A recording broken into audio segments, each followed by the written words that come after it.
Bună seara și bine v-am găsit la un unboxing review al unității LG GH22. Cutia două nuanțe, alb și mov. Destul de multe informații.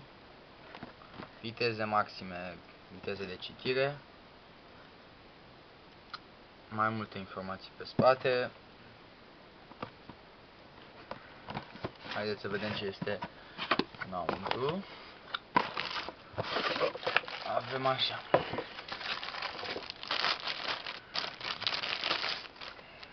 Un pachetel cu 4 șuruburi. O garanție, certificatul de garanție. Quick Setup Guide.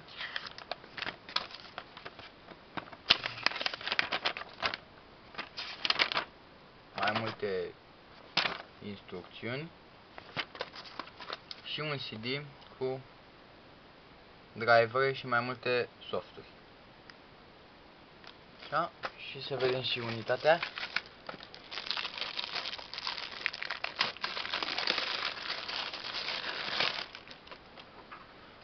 Neagră, elegantă, 2 conectori SATA și SATA Power.